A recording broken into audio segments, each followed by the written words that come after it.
Welcome back to OWASP DevSlop for 2023. I am here today with Mimi, Beck, and James, my usual crew, and today we are talking with Aotearoa-based InfoSec legend, Erica Anderson, about scaling security. Erica is COO at SafeStack.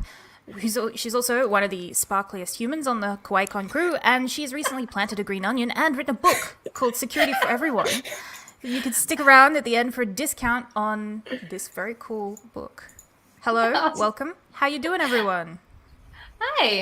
I really like how my green onion planting expertise is top.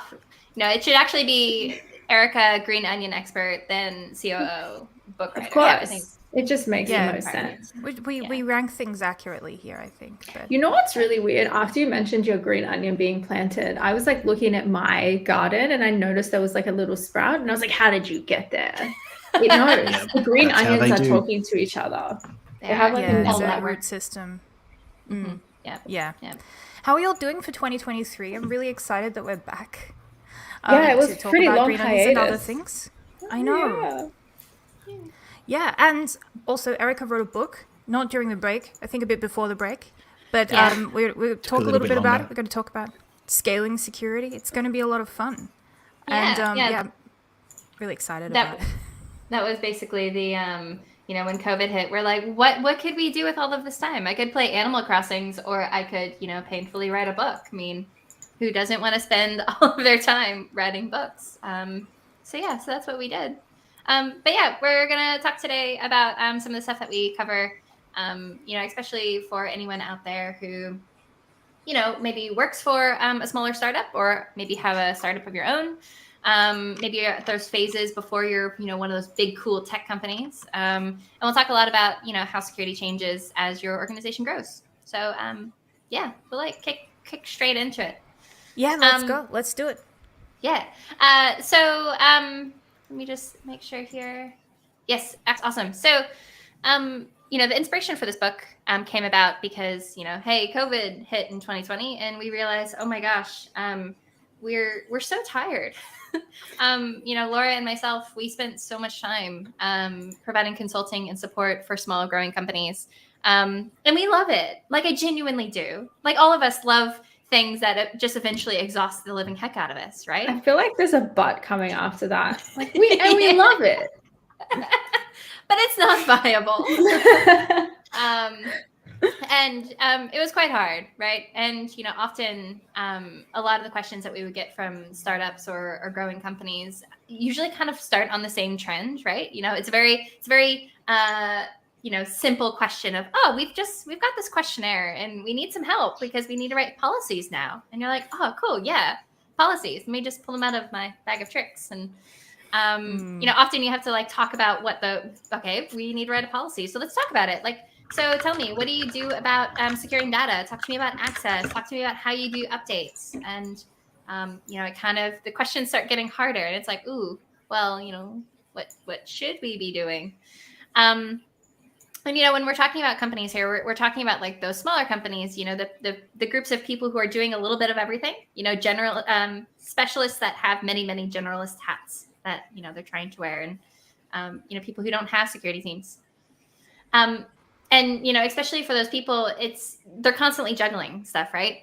And I get it. I'm a co-founder and I'm a CEO too. I pride myself on being a security nerd, but often a lot of what I deal with every day is more operational and, running a team and keeping things going.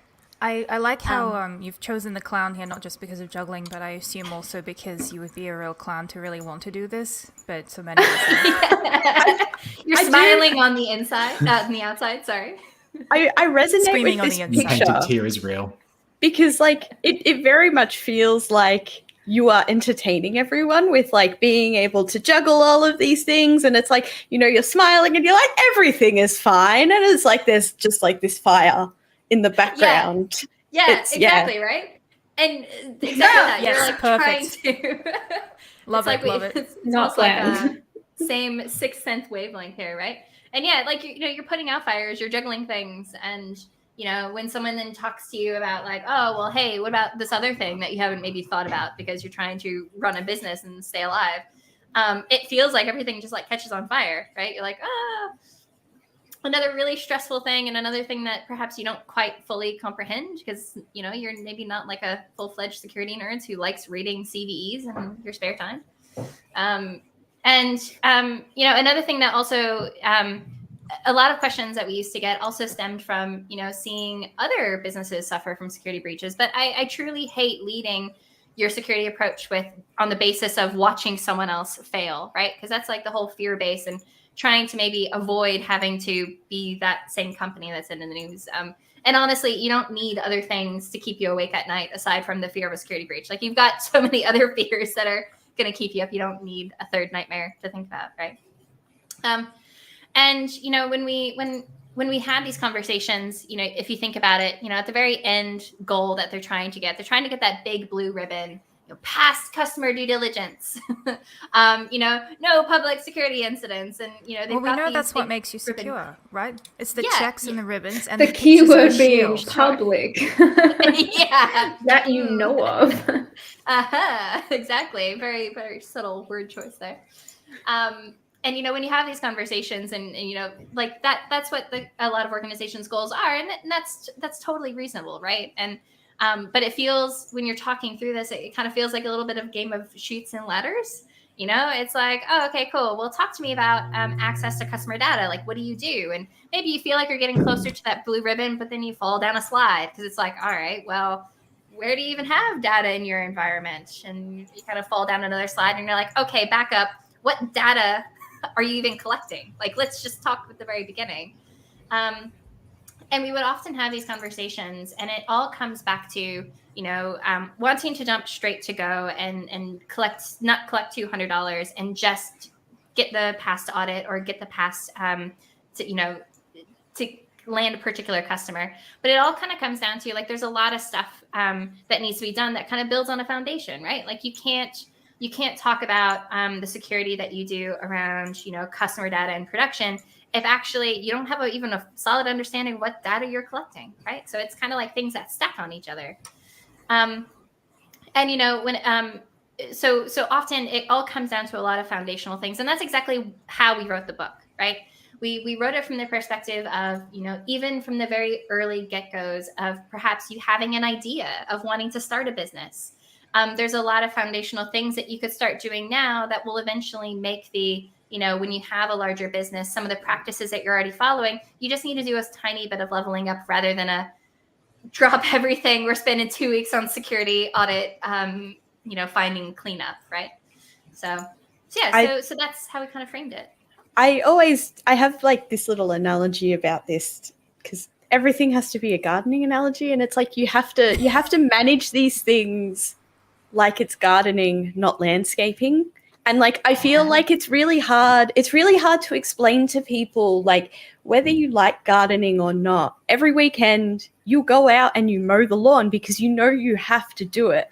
And I've noticed that for some reason, when it comes to like not just security things but general like business operational tasks, we fail to take the same approach of, this is really boring, I don't particularly want to do it, but I know that I have to, otherwise I'm going to have to spend much more time. That's why I like the gardening analogy, and it's big fan of this. 100%. I think it's also super interesting to look at something like this and think, right, yeah, for startups this is a real challenge. You're trying to do all of these things, but this is exactly the issue you have in big companies as well. You have it all the time, and the gardening thing is really important when it means that you're doing things regularly and looking after things as a whole instead of just going, ISO certification's done, cool, let's not think about it for another couple of years or whatever. For sure. But yeah, keeping on top of this when you're smaller, you're actually in a much better position. There was an article, what was it, late last year from it was about Facebook not actually knowing what data they had, and the fact that they just couldn't put any of that back in the bottle because they were so big and had been running for so long at this point that it was just like, I don't know how we're going to comply with these legislation changes that keep coming in. But when you're at this smaller stage, it's still really frustrating and terrifying, but also actually possibly manageable. Yeah. When I look at this like upside down funnel, the thing that like sticks out to me as somebody that's had small businesses before is like the U at the bottom is like, is my email address secure? Because everything's under my name. Is Yeah. my kingdom secure? And then once you get employees, you're like, are my employees doing the right thing? So it's like, if you think about it way back towards the beginning, then it's just baby steps and it's not so scary, which I guess is, what you're trying to say here. Exactly. Yeah. And when you get to that point, Lily, that you mentioned, when you're like still a business, but you're like small, medium, like you can wrap your arms around it still, because it is within your grasp. Like the cat hasn't left the bag, and it's something you can kind of take stock on. So it's kind of better to do it sooner rather than later. And if we use the lawn analogy, like your lawn gets too long, you try to put the lawnmower over it and it starts bogging up and being all, this definitely didn't happen to me a couple of weeks ago. And suddenly you have to, like, damn. It's coming from a real personal place, isn't it, me? well, then like suddenly you have to get fresh. like Jim's mowing in, you have to hire the subcontractors, and then suddenly you have to worry about these people, and Stop outing like this. Jim's pen testing. Perfect. Back to you, Erica. It is truly the perfect analogy. Yeah, but no, exactly, right? And what I want to do today on our chat is just to kind of chat through each of those bits. And, the stuff that you can be doing for security, even at various stages, actually really well aligns with, the levels of growth or the levels of funding that your idea might take. So, like you mentioned, Mimi, at the very beginning, even when it's just you and everything is built on your own personal stuff, because you're the original founder and you have, you're building this off of your reputation and your network and maybe your own funding. The security that you need to think about is for yourself. And then that then levels up to, like, once you're maybe a perpetually small business or like a startup and you're building your product, you have to expand your circle of trust, because you can't build it all on your own, but you need to trust your employees to kind of act in the same secure behaviors that you do, right? So you're starting to build that culture, and then it kind of builds on from there. So, yeah. Even depending on which stage you're at, there's a tiny little bit you can do to kind of focus and prioritize without, at the startup stage, you probably shouldn't be thinking about ISO compliance, because you are like way too far down the track to be thinking about stuff like that. And, other things that we kind of covered as well, as we kind of went through the book, is that, we kind of tackled a lot of those common questions that we got from people, like, when do I need to even hire a security person? At what stage am I ready for that? You might be thinking about compliance, and a lot of other founders are talking about all of these fancy audits that they're doing. Although these things will come up, and it's good to kind of answer these questions, the biggest thing that we try to encourage to a lot of, people that work at these smaller businesses, to kind of really understand the reasoning behind some of this stuff, because then, that way, you can kind of find the right time for you. Because hiring a security person, maybe for a startup business that's focused on using personal data or like healthcare data, probably needs to hire a security person sooner than maybe a company that is just providing some service that doesn't collect as much of that data, right? So everything kind of changes and scales. And I'm sure we'll get into this a bit, but the question of like what the security person is, what security even means for you, and what they do is so difficult to navigate. Like, are you supposed to hire someone who's like a lead hacksaw? Or are you supposed to hire somebody who's like super into like documenting everything, or can you get someone who does both? Certainly not looking at back. Anyway. Find a unicorn like that. Yeah, exactly. So I thought we could kick off and start chatting about, I guess, that first foundational step, which is really the securing yourself. And something that's really hard when you're at this stage, and maybe you have an idea and maybe a domain name, and but you got the very start of maybe trying to figure out like what you're doing, what your market fit is, and doing all of that fun stuff. And really the security that kind of comes into play here is like, I'm not going to go into much detail, but it's a lot of the really basic stuff that we talk about a lot. It's like wash your hands, brush your teeth, use MFA, use a password manager. And I know it's not like, sexy or cool, but it's like, these are really the small foundational things that you can be building into your routine, right? So that you're mowing your lawn every other week, rather than like, trying desperately to regain control of your email because you didn't set up MFA and now everything is just a little bit shit. You're pulling one extra green onion out every week rather than 30. You've Exactly. just One thing I reminded really me wanna that they touch have on- automatic mowers as well, like Roombas, but with spinning blades, which Yes, nice. It's So we called the need that for goat. security. But Yeah. see, this is the other thing is I sit here and I question, is that actually any better? That feels more dangerous to me. Do I Yeah, really what's want wrong a with tiny internet-connected blades? Yeah, you leave a rock on the Obviously. middle of the garden, and everything's fine.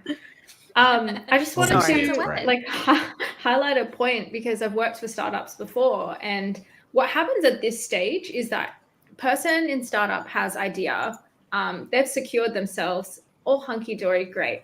But because their startup has now become their life, they start to merge the two together. So maybe their personal Gmail does not exist anymore, and now their work email, their name@domain.com, they're using it to sign up for all kinds of things. And perhaps they are behaving securely, but maybe that website they signed up to has a data breach or what have you. And you just take that and you kind of extrapolate down the line. They might never expect that they could be a massive company, and that implication is now going to kind of carry on. Might increase the number of spear phishing emails they get, might, all these other things. Exactly. So just kind of like acting like a big business when you are a small business in some of those hygiene things, I feel like is something that people don't really think about, because they're like, oh, maybe this idea won't take off. Like maybe this, not that important, but kind of can be. Yeah, exactly. And one of the things that we kind of cover in this section is that I know it probably seems a little bit silly to ask yourself these questions, but when you're signing up to 1,000,001 SaaS services, right? Because you're trying to figure out, maybe trying to vet, all right, what could we possibly do to maybe stand up an MVP, right? So you've signed up to 101 different SaaS things, and all of these are kind of, in a sense, connected into your identity provider and maybe pulling information through. Well, yeah, exactly that. That tool now has some data, and just sitting down and thinking about it, do I want it to have that data? Probably not. So maybe doing a bit of an inventory and a cleanup, right? And going into if you're using Google or Microsoft or whatever, and looking at all of your connected accounts and connected apps and just purging them every once in a while, right? Because every now and again when I do it for myself for all of my own personal stuff, I'm always like, oh shit, I forgot I signed up for that ages ago. And it's always good, to do that little bit of cleanup and hygiene. So I do this every couple of months with my password vault. I go through and I groom it, and I have a very sophisticated data classification strategy. So every password I know exactly do I need confidentiality? Do I need integrity? Am I paying for it? Does it contain PII? And it's Cute. That's light years ahead of where I'm at. Oh my god. It's an aspiration for sure. I just collect them back like Pokemon. You leave them in your PC to die. I had to go through my password vault recently because there was some old stuff from the LastPass breach that happened a while back, and I'm like, oh yeah, I had the LastPass account once. I should go audit what was in there just to be sure. And going through all of that, I forgot about that one. That's the capsule hotel I signed up for when I was in Japan that one time. Yeah, okay. And this is the thing this is why I do this so often, and I try and keep that really good practice. It means that when I go through, I know what I have to get rid of. I know what the risk is. I know that if there's a data breach, I can quickly look it up in my password vault and see, did I think that I needed high confidentiality? Did I need integrity on this? Was I paying for something? Did they have my personal information, or did I use a fake name in it? I don't know. I think again, it's this really little thing that even makes managing passwords a little bit easier. I feel like it's a very underrated technique. Yeah. It makes you think about why did I sign up for this, and what was, I guess, the risk of using it, and whether or not I should care. So yeah. I love your nerdy techniques, Beth. That's awesome. Tell me you worked in governance without telling me. Beck will go first. The security in yourself, it's quite important, as a founder or as the person that's founding this business, your identity and your reputation, and really a single email that you've used to sign up for all of the things is kind of your skeleton key into so many other stuff. So making sure you're kind of thinking about the security of those things really sets you up better in the future. And then, so the next stage after that, so awesome, you've validated your idea. You know, maybe you're actually created a business and you created a corporation or something, and maybe you're thinking about like hiring people and you're actually forming like actual business assets, right? So at this next stage, you know, some people might kind of be going down the path of just having a perpetually small business. You know, maybe you want to have like a local like regional like service company, or maybe you want like a brick and mortar shop doing fancy widgets, or maybe you want to build like some type of like digital product, right? There's still a lot of stuff within what we talk about in this section of the book is kind of like that next step, right? So you might now have like a marketing website, and that marketing website might collect some limited data, like some customer details, or people are requesting to contact you. You might start having like actual business tools for stuff. You might have like a physical location, a physical office. And you might actually hire people, whether or not that's like part-time or contract or full-time. And what we tend to talk about here is to talk about what you've learned from securing yourself and how to start expanding that into your team, right? And I know like I know hearing the term like setting like a team culture, a security culture can make some people be like, oh, but what does that actually mean? And what it means is like talking about it regularly, right? Like giving your team, paying the $10 a month for a team password manager so they actually have a safe place to store stuff, and trying to invest the very, very little amount of money you have to actually promote really good behaviors, right? Because if you don't give people a password manager, if you don't give them a device that can actually be updated, if you just kind of if you write your passwords down and post-it notes and share it with your team, it's going to encourage that behavior in them, right? They're going to copy the behavior that they see. So starting to practice those techniques and sharing it amongst your team to kind of build that culture is really good, because ultimately you're expanding your circle of trust with them, right? You're trusting these people with your customer data. You're trusting them that, you're trying to set up a very, very fragile business, and you want to be able to make sure that they're going to, operate and run with the same amount of care and love that you're putting into it. So a lot of this section is really talking about how to do that, and also really drilling into like the data aspects of it too. Like you're starting to collect stuff. Do you actually have to? Do you need that data? We've had so many conversations about that on this very show. I think, who knows? Yeah, I think everyone based in Australia is just cringing right now. Yeah. Do we need it? Good question. Do you need my driver's license number for 7 years? I think Yes, one of definitely. the other things that you mentioned, Erica, was like building the culture. And I think one of the things that we often also forget is like it's very hard to do in a startup, because like this is your baby, but it's also the most important time to start doing those like blameless retrospectives. I saw the nods, as I was going through that, just knowing where it was going. Because like I feel like in some of the smaller businesses, that's the thing that's missing. And so it often means that when security stuff is brought up, no one wants to have like a conversation about, what does this mean? Do we need to address it now? Is this something that like we can't address, but we should probably just keep an eye on? And I know that I've said it in like so many streams where it's like a monitored risk is better than like a risk that you don't know about, because you can at least be like, hey buddy, how you doing? How you feeling today? You gonna like blow up on us? No? Okay, cool. Good job. Let's keep puttering along. Yeah. And yeah, like I feel like that's probably also a really important thing when it comes to culture, because it sets you up for the future of being able to have these conversations and solve these problems without so many big feelings. Having been in this situation before, the big fear is that everything's super personal. You're like, this is my baby. And like, I burnt myself out because I refused to hire anybody because I was scared. Because I was like, what if they do? What if, who am I going to trust? Yeah. If I go trust a friend, are we going to have a falling out over this, like all of this stuff? And it's really just like having to take a step back and be like, okay, yes, this is my baby, but it's nothing personal. It's not about me anymore. I am not the main character of the anime. We're now trying to like set up a business. And so we have to like separate those things almost. And those blameless retrospectives are so like weave into that. Yeah.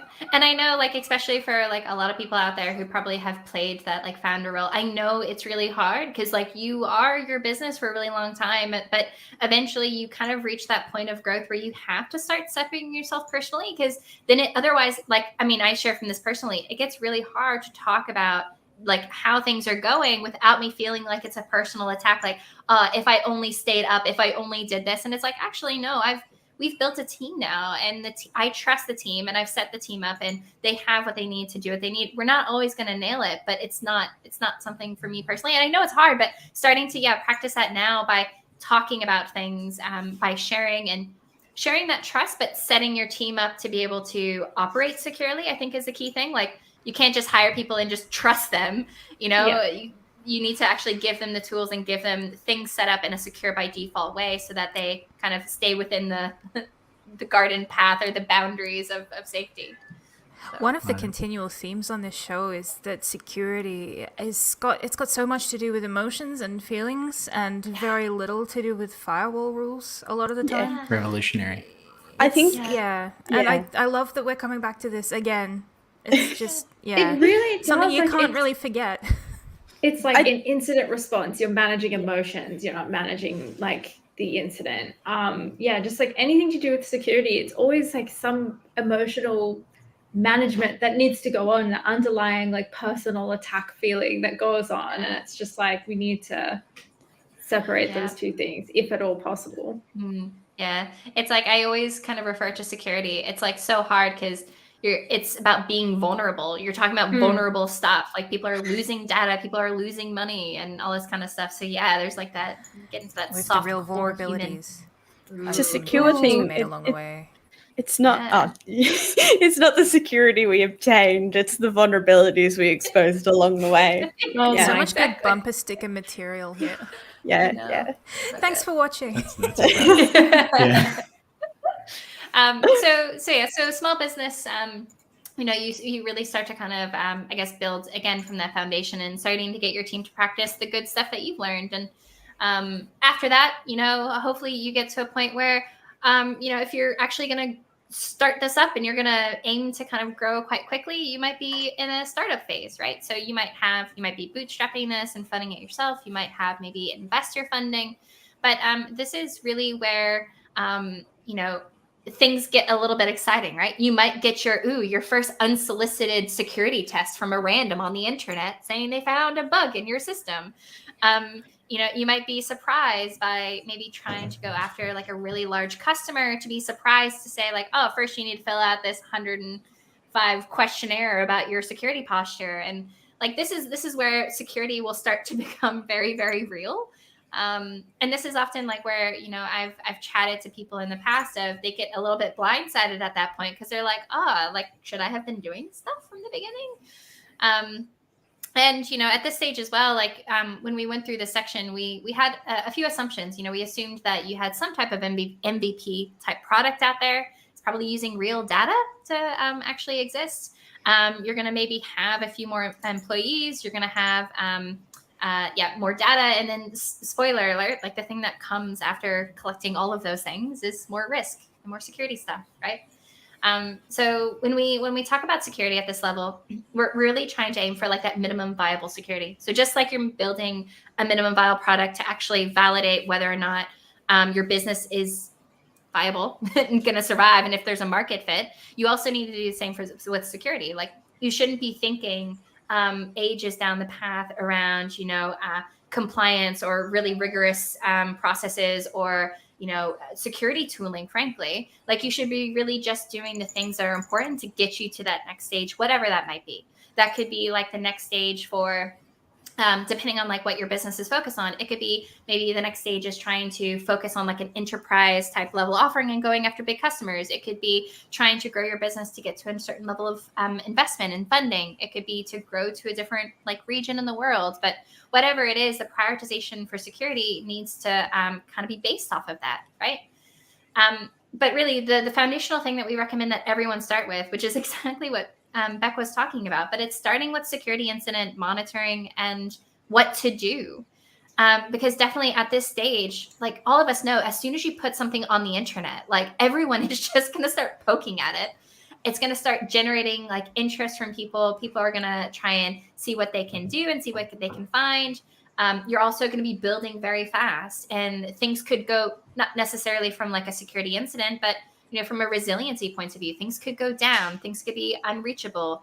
You could push out a new feature that kind of inherently breaks a whole bunch of stuff. And knowing how to kind of, one, knowing when those things happen, but two, knowing how to respond in that really lightweight manner is really important. Like, you don't need to necessarily download all of the playbooks and do all of the things and have all of the expensive SIEM monitoring stuff. But hey, maybe at least having some monitoring that goes on to tell whether or not your key services are running, some stuff that maybe tells you when some strange behavior is happening with some key accounts that you have.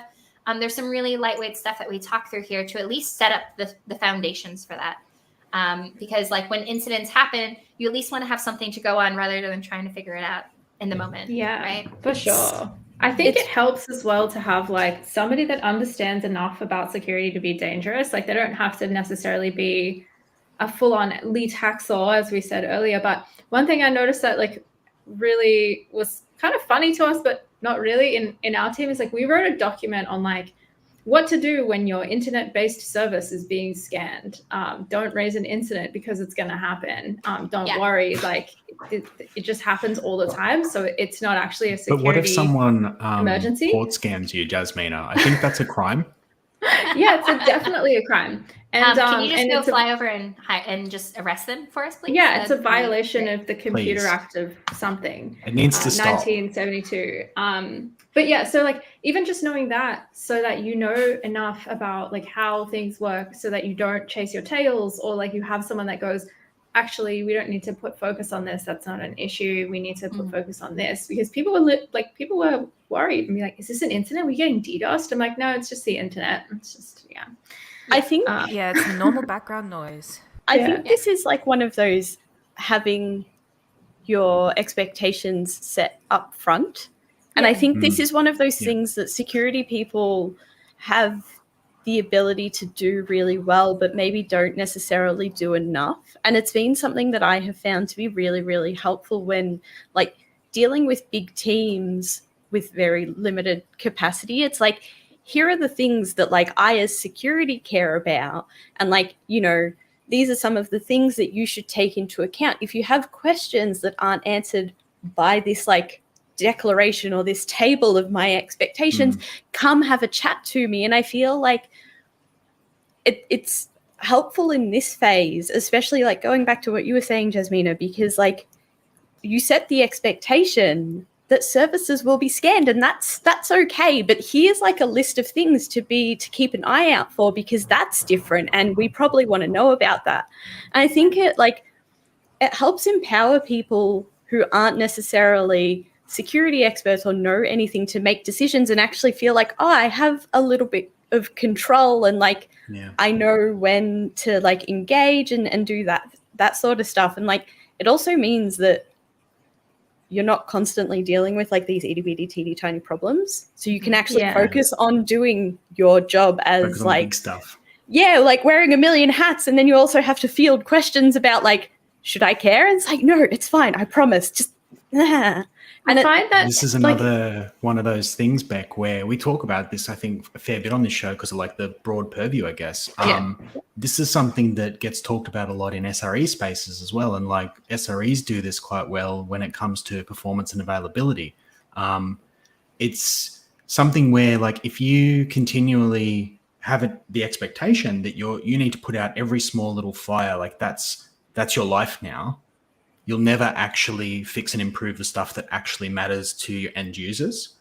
And it's kind of the same for security, right? Like, sure, like, yeah, okay, maybe not everyone's using MFA on their Amazon account, but like, do you have something like a MongoDB exposed to the internet that you don't know about because you're not scanning for it? Like, which one's more important? I don't know. And then how do you choose how to prioritize those? Because when you start looking, there are so many systems and scorecards and frameworks that tell you, oh, well, clearly this is the thing and that's the thing. How do you navigate your way through those when a lot of them are just about selling you on whatever their product is rather than actually helping you. Like there's a lot of that. It's a complete minefield, particularly at that particular level, I think, where you're just starting to get a sense of, wow, this is a big problem. It's a real threat to my business if it goes wrong. Where do I start? And a lot of people very ready to take your money and not give you much in return. Oh, 100%. Like there's so many marketing websites out there. And I can't even, like, seriously, if you were to log into my inbox right now, I think I have 10 people trying to sell me security products for SafeStack, right? Like everyone You're like, knows that I "Hold need up." some fancy. Yeah, you're like, do you know what I also do? Just But, read the website. Come on. yeah. But that's a really good point, Lily. And like in this section, what we end up doing is that we kind of give you a bit of a primer to kind of give you an idea of, okay, if you're at this stage, you probably need to start learning some of these concepts, right? Like you don't have to be a security person, but knowing at least, whether as a founder or as an engineering or like a team lead, knowing the concept of like, security is broken down into some really neat groupings. Like if you just use like a standard framework, like there's access control, there's, there's physical security, there's incident management, and knowing what those things are and knowing that those are the little buckets of security that you might need to think about will kind of help you for when you're thinking about how to prioritize it for yourself. So what we recommend in this section is, starting to think about what your business is trying to achieve, right? Is your business trying to have some really massive explosive growth? Are you focusing on some really core features? Are you, are you working in a particular industry that maybe has some regulations or some rules around what you should and should not be doing? Frankly, how much runway do you have left? How much budget do you have left to actually take this business and get it to the next stage? And by kind of considering a lot of those non-security aspects, you can start to think like, okay, well, I'm trying to set up an MVP that is maybe an online product that collects sensitive information, and I need to do that because it's a core part of what I do. Because I've thought through it. Well, chances are I need to look at any type of regulation or any type of standards out there that tell me what I must do if I'm handling that sensitive information, and that's going to help me prioritize what to do, rather than being influenced by like some marketing website, some email, or some other random stuff online. So we kind of talk a lot about how to balance out those things to identify like, okay, well, what's important for us is data security, and it's probably also web security because we're building a web app based platform or something along those lines, right? So you can kind of really nail it down that way. I think there's also a general fear of like, once you open Pandora's box, you have to put it away or you have to deal with it. And it's like, no, you can also just defer it. And that's okay. As long as you like leave a footnote so you don't forget it. But you can just like look away for a little bit. It's okay. Like no one's going to mind. You just need to explain why. It's one of those things where like someone sees a problem and they're like, this problem has been here for a year and we need to do it now. And I'm like, well, okay, hold on. It's been here for a year. We're going to play that game. We're going to roll the dice. Like you have to do it. Can we leave it for another couple of weeks to focus on this other problem that's about to blow shit up? And sometimes security folk are like, who knows?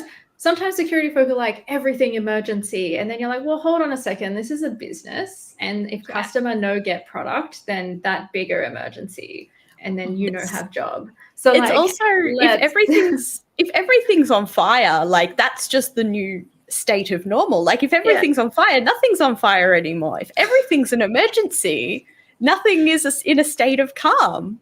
Yeah. So when that bug bounty hunter comes in and says like, oh, your SPF records are no good, it's like, well, my database is secure. I feel like that's a little bit better. Exactly. And another thing too, like when it comes to like this stage, like a question that I get often is like, okay, when should I hire my first security person? And like what we actually recommend, like at this stage, you're very much a group of generalists that have some specialist tendencies, right? So like even like myself, right? Like, yes, I am technically the COO, but I'm still also like one of our subject matter experts. I still help write our training content. I still also do our people and culture. I still do like a whole bunch of other things. So like when it comes to like hiring that first security person, what we actually recommend instead at the stage is that like building on from what you were doing before of trying to instill that team culture, like letting people know what their roles are, you know, at the very basic level, like for those who perhaps are not necessarily like in those tech roles, like we all know that there's still things that they need to think about. They need to think about, you know, the likes of making sure that all of their accounts are protected with a good password, and, you know, ideally using MFA where they can. You know, they're thinking about and talking about things that might affect them, like our sales team, if they're getting random phone calls from people from Microsoft who are trying to help them with their computer, like they know that that's a thing because they get phone calls regularly. You know, our customer support team are regularly getting these random bug bounty emails, and they understand at their own level how they can kind of escalate that to a technical person who can help them validate that. But getting people to understand like what their roles are, rather than trying to make it feel like, oh, well, I don't do security, so that's not my problem. I'm just going to defer that to be Erica's problem, or defer that to be like our CTO's problem, right? And if everyone kind of like knows those small things, like in the like the people who are in like the software building teams, but then on like the software building teams, like there's small things that you can do throughout your whole life cycle to help people embed security in what they do, right? So if you've got your MVP and you've got like your automation pipeline that's actually building that, like there's some really great things that the likes of GitLab and GitHub can do to kind of, you know, configure a little bit of perhaps a scanning of what you're pushing out, checking of your builds to kind of see what type of configurations you're pushing out. Yeah. And there's like lots of stuff that you can kind of enable by default to help your teams. Yeah. It's really interesting that you say all that, because like I know, like I've come into a company where I was kind of in the security team towards the beginning, and we didn't buy any fancy tools. We started just turning on the things that were there.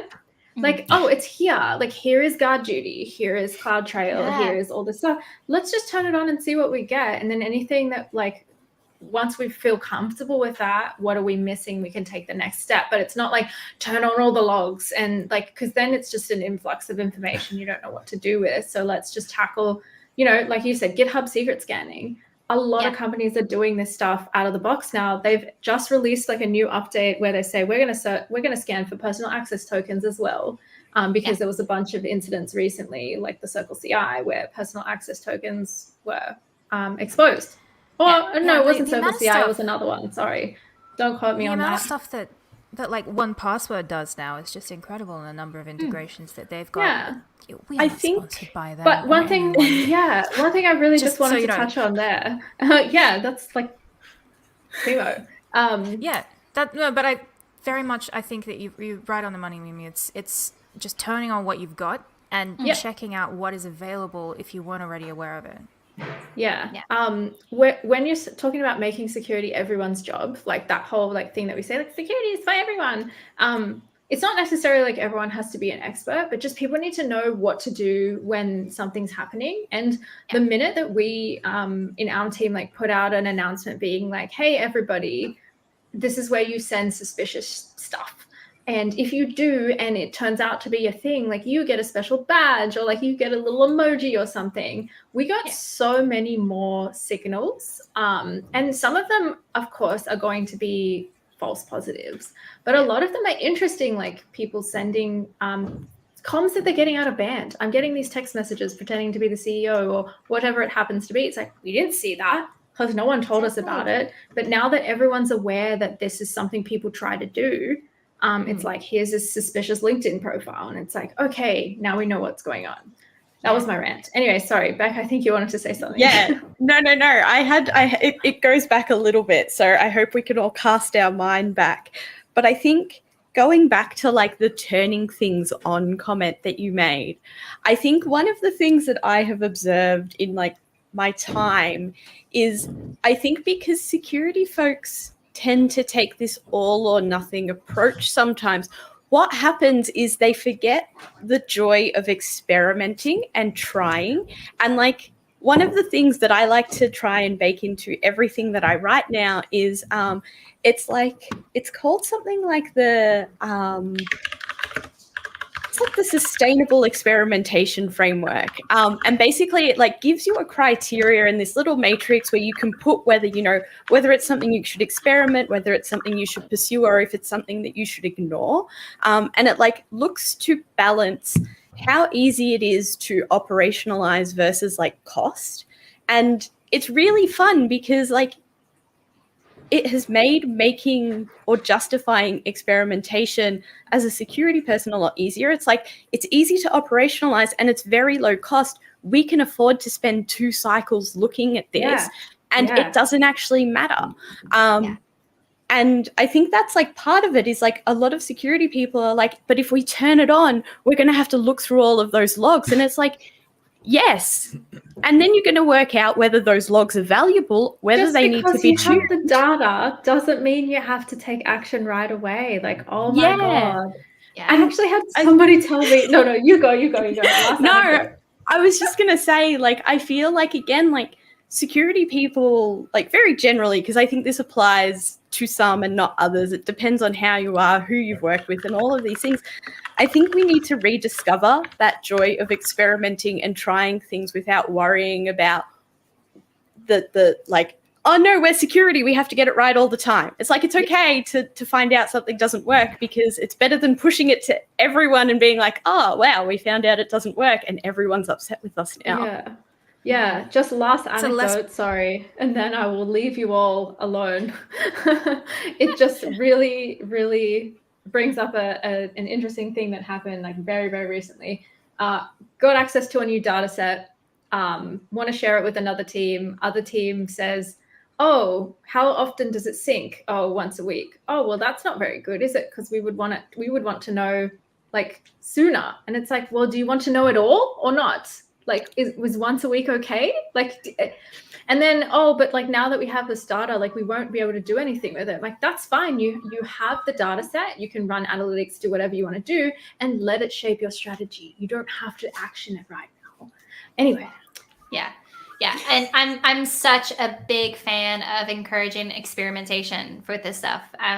Like, and that's exactly like that second point that I have there, like defining and implementing and just kind of like iterating through that. Like, do a little bit, see how it goes, test it to see if it works, and if it works, awesome. Like you're a little bit further along, and you can come back and improve things as you go through. But at least you have something to start off on, and you haven't like jumped straight to the end. So, yeah. We have a question from YouTube. Ooh, hi YouTube. Do you have any sample questionnaires that you can ask about your security posture? That's a good question. I don't have any questionnaires myself, but I mean, there's a whole heck of a lot of questionnaires already out there. Like it probably depends. I hate it whenever people respond to my questions with "it depends," but it does depend. It probably depends, like YouTube, depending on maybe what your organization does, what industry you're in. There's a whole bunch of really good Specifically, like this question was models. from Michael. Sorry, I should have said that. Oh, okay. Hello, Michael. So, Michael, it probably depends, what what industry your organization works in, maybe what you do, like what your product is or what your business is. And there's a whole bunch of stuff out there. Like, I'm personally a fan of a lot of like the OWASP maturity model stuff.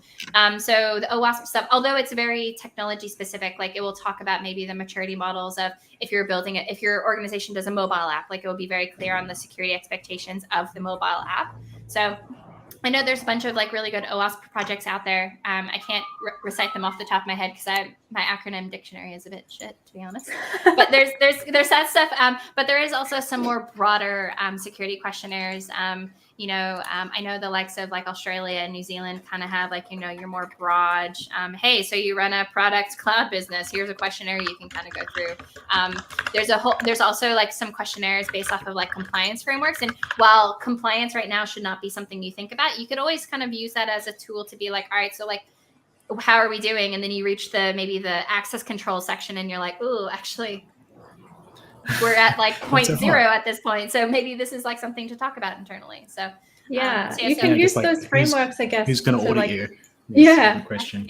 Yeah. You can use some of those frameworks, I guess, to like understand just preemptively some things you should be thinking about. Like, even if you don't know where to start, like using some of the questionnaires, some samples that might be online somewhere, and just being like, okay, why are people asking this? Probably because it's important. So it's not just to satisfy the ticker box, but also it's a good thing to have. So that can also help like inform your strategy. This I might mean, they're be hard to read, but yeah, Oh, they yeah, can be they helpful. definitely are. this might be a little bit spicy, but I think if you Yes. can get this I think actually might be a little bit spicy. If you can get a copy of the ISO 27001 standard, do not run it as a framework when you are a startup. Absolutely do not recommend. But Yeah. running through the things that they look at, especially if you can get your hands on 2022, which I think is the controls, Yeah. running through them as a thought exercise is really good because it's meant to be used as a framework. And so it can give you a little bit more structure as how you think about risk, how you assign responsibility.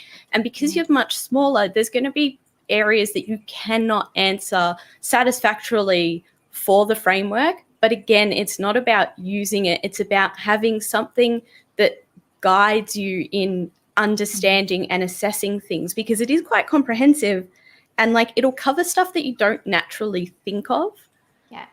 Yeah. And it's like a good primer as well for like when you're getting to that next stage. Because like right now, securing your startup, you're thinking about those security domains that are most important to you. So like if you collect and hold a lot of data security is going to be fundamental. If you're building these more complex internet facing products, like network security is going to be quite important, or perhaps depending on like how you're serving it, like the client based security that you're kind of depending on. And those buckets become important, but like you're probably not, like if you're in the incident management and you're reading an ISO, like you should have a seam and all of these other fancy widgets, and you're like having to Google like, what is a seam? Yeah. How do you get seam? You're gonna like fall into a hole and have a bad time. And then it's all, do I spend all of this money hiring someone or hiring a big screen Yeah. with a map of the world with little things? Yeah. Oh, But but I I think- used to have one of those in my old SOC that we would use to bamboozle clients, and then the director was like, "Don't do that anymore. People are starting to cotton on that it's cringe." And I'm like, "Cool," because it doesn't tell us anything anyway. I think the added benefit as well is like if you like use this as light bedtime reading, like read it to your kids. I'm sure they'll fall asleep much faster than if you're reading an exciting children's book. But I think it's one of those things of if you read it and get to know it very early on, and you like take the time to understand how these things apply to you and when, it also sets you up really good for when you have customers who start asking questions about these things, because like it's almost like you've done the pre-reading, you know what they're asking, you know how to navigate their bullshit questions. And then like when it gets to the point where you're like, okay, we may need to actually seriously consider this, you're like, that's cool, I've read this book to my kids for the past 5 years because it sends them straight to sleep. I know how to do this. And like, and it I think again, like going back, I feel like if you do it that way, it can help with that security culture. Like people know it's not something you need to do, but you should be anticipating.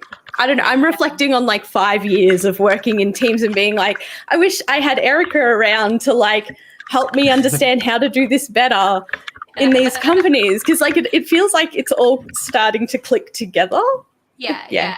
But this is actually a really good segue, because the last section I wanted to talk about is maturing as you grow. And at this stage, hopefully if you're at this stage, if your organization's at this stage, I'm really hoping that this means that you've got investment, you've got some really big ambitions for what you want to do. You're maybe sailing towards whatever, maybe, next level of series funding, or maybe whatever your exit strategy might be. And you're kind of sailing towards that, right? And that's awesome. And it's exciting to be at that, right? Because you're working on some really, really cool stuff. But here is definitely where like security can start to really feel a bit daunting, because it becomes very, very important. You now have so many more employees. You probably just with your last investment hired like a whole slew of new people. You've got more devices out there that your employees are using that are storing your data. You've got more data, full stop. You're maybe kind of moving on from your MVP and are actually building your next stage product. So you might have, in a sense, like a legacy like system as well as something new. So there's a lot more stuff that becomes important here, and especially at this size, you're probably going after those customers, like those much larger customers, and a lot more of those enterprise. I'm just looking at the alert. You're looking at those enterprise customers and, they're asking you a whole bunch of really, really hard security questions and they have those high expectations. And like, this is where that really daunting stuff of like compliance comes in, right? You have to think about compliance because you can't just sit down and answer questionnaires for the rest of your life. You've got to have a piece of paper that says, yes, I've answered these questions, and someone can stamp this paper and say that I've answered these questions. So the stakes at this level get a lot higher. And people at this stage as well might become dependent on you. Maybe you have a product that other people rely on to run their own business.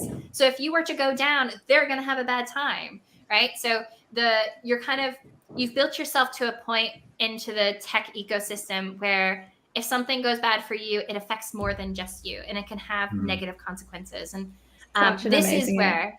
Yeah. I feel like this is applicable on both levels, like you as a product, but also you as someone in the business that is often overlooked. Like even having the answers to the security questionnaires, like if you go out on vacation for a week, there's like a group of people who are just like, oh my God, what are we meant to do? Yeah. So this is where security teams come in, right? And we've got advice that we talk through about hiring your first security person, like one of these lovely people on this call. But not just hiring them, but also how to hire them, like Lily mentioned at the very beginning, how to hire the right type of security person, because we are very unique butterflies in our own, expertise and backgrounds. And you want to make sure that you're hiring someone that for the security skills you need, but also you're not just hiring them to like go put out those fires for you, because that's exhausting. You're setting them up to actually be able to thrive rather than just survive in your. And maybe build the house in non-flammable material, or that's an idea. Set up a fire escape, or that kind of stuff. Yeah.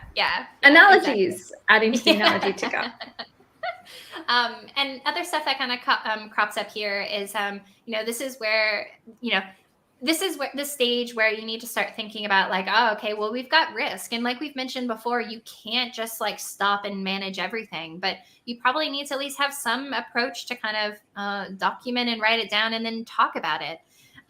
So as I know, like everyone's eyes are rolling thinking about the concept of a risk register, but like there's ways to do it because you have to track it. You have to think about it. You've got to talk to your investors and your leadership teams about it.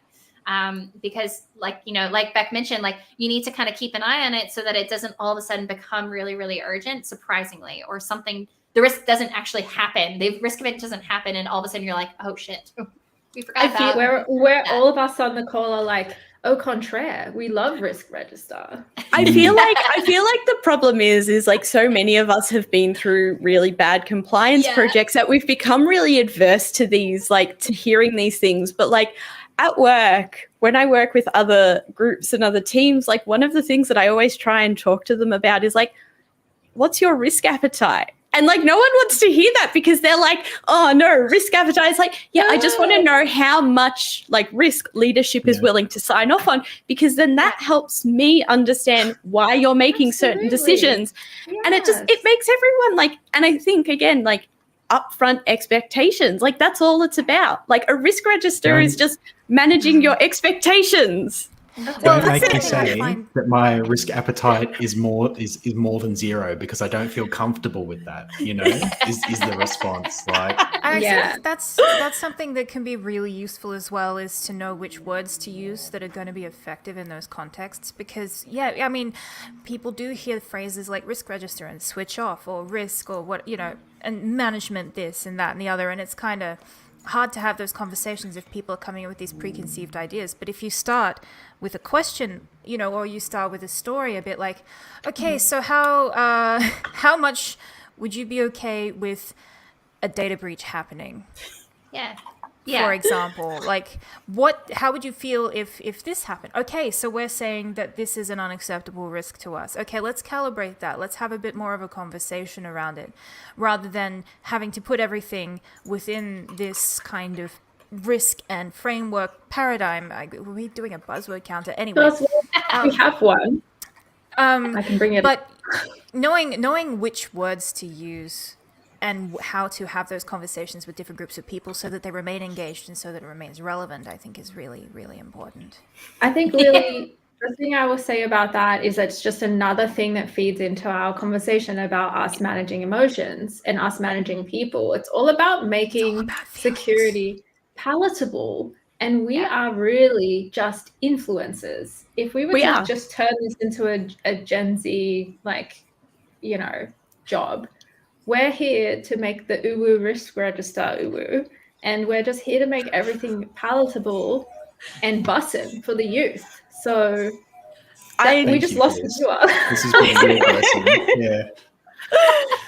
I feel like the easiest way that I have is like I have realized that like my job as an AppSec engineer is probably 90% project management and 10% like actual security things. Because like beautiful. most of my job is like I made this beautiful Racky matrix. See how it says I am to be informed and not consulted, and I'm not responsible or accountable? That means don't talk to me until the work is done. You don't need to talk to me. It's okay. I don't need to know every decision. I'm trusting you. That's right. Security is giving you the trust to make this decision. It's okay, because remember, I made you that page that says what I want. You know how to do this, I promise. This is why you're a unicorn, because it's actually like, not to like blow smoke up your ass, but it's actually not common in the industry for people to be that reasonable. And I think that's a very unique skill that is one of the skill shortages in cybersecurity. There's a lot of skill shortage. There's a lot of great engineers out there who know their stuff, but can we make it palatable to the business? Is really, really Can we be important. influencers? And I think that is what that's kind of like, this book is really just making security palatable to businesses, just to draw it all back in and make it easy to understand and not so scary. And it's not this black and white thing where like you're either secure or you're not secure. And sometimes it's like why people don't go to the doctor, because they're scared of finding out what the outcome is. And it's just like, it's okay. It's going to be fine. We're going to be good. Yeah. Anyway. Yeah. Exactly. Well, but that's a really good point to close out on. I mean, the whole reason why we wrote it was to really break it down chapter by chapter, to be like, okay, so you're at this stage, like this is what you should worry about, this is what you should think about, and don't worry about all of that stuff later. It will come, trust me. With the growth and the change and the funding and everything, it will come, but don't think about that now. Think here. So me and Laura Bell wrote a book. And for those of you who perhaps wanted to grab a copy, I wanted to share a discount code. So if you wanted to grab a copy, if you yourself are working on a team and you wanted to share it with maybe the engineering leads or managers that you work with, if you've got a founder friend who perhaps is asking you all the security questions and you're like, oh my gosh, can I please just point them somewhere else? You can point them to me. I'm happy to chat to them about it, but they can check out the book. It's fully digital, and it kind of goes through in detail each of those building blocks and how to actually do things. So that's security for everyone. And I love the illustration on the front. It's very. I was just going to say, Piwaka even Waka. if you just like the illustration, you should buy it because Yeah. Wait, did really you say nice. that's a Piwaka Waka? It is, yeah. Oh, What is that? Very Should I look cute. that up? It's call them a New fantails Zealand here. fantail. Yeah. Does it make a cute Yeah. noise? Because I feel like it makes a noise like P Waka You Waka. bet. Yeah. Oh, I love those birds. I Sorry, know. Yeah. I do love.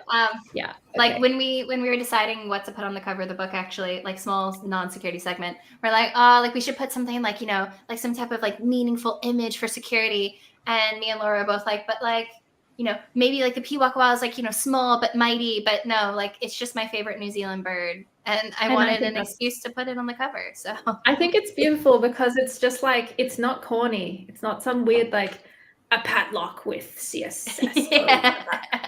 I feel like I don't know what it is. Maybe it's like years of buying like O'Reilly books and like no starch books, but now like I need non-specific imagery for me to be like, this is a serious technical book. Yeah, It's just like, I need an animal. On it, and Yeah. My book is gonna have a bin chicken on it. I don't know what the book's about yet, but when it's building threat intelligence programs, and it's gonna have a bin chicken on it. We are robbing ourselves of the joy 20 years from now of discovering how we tried to depict the internet graphically. Yes. Yeah. Not to be a downer, I think this cover's lovely. I do wonder sometimes maybe we should get all the like little animal symbols for all the different tech companies and start building our network diagrams like that.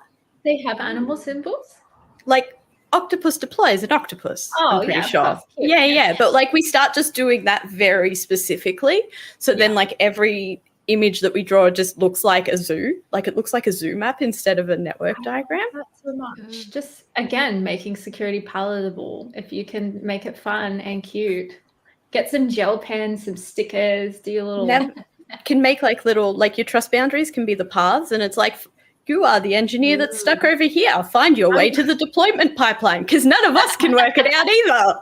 I'm really going to show my age here, but does anyone remember Packet Tracer?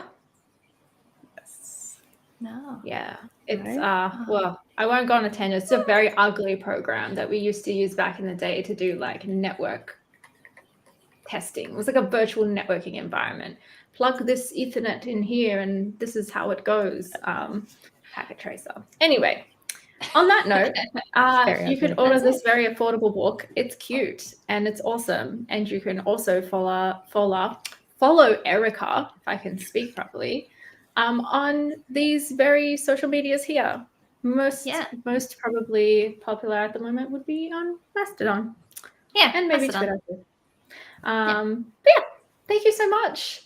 Yeah. Super happy to chat to you, and thanks for dealing with our strange and wonderful tangents, and thanks to everybody who was listening as well. Had a lot of fun, had a little rant. Sorry for all of the interruptions. I get very passionate, you know. No, Just this got is a lot of fun. feelings. Yeah. I just have a lot of feelings. Awesome. Well, if you would like, I will also post in the chat our Discord as well. If you want to come and have a little chat with us after the show and chat about different things, you can have all kinds of discourse that you like. We will be giving updates on the shows that we have that are not scheduled in advance, kind of little after hours shows as well, where we have discussions about hot topics on certain things. So do come along and get involved. But other than that, I guess we'll see you all next time, won't we? Yeah. Cool. Thank you so much. And thank you, Erica, for joining us. This was Yeah, awesome. it was And, so good. Oh, we're so happy to be back for 2023. Yeah, Yay. it's going to be a good year. Lots of exciting things coming. But I won't do the whole big things coming eyes emoji, because really there'll just be more shows with more cool people in the reality of the situation. Anyway, goodbye. See ya.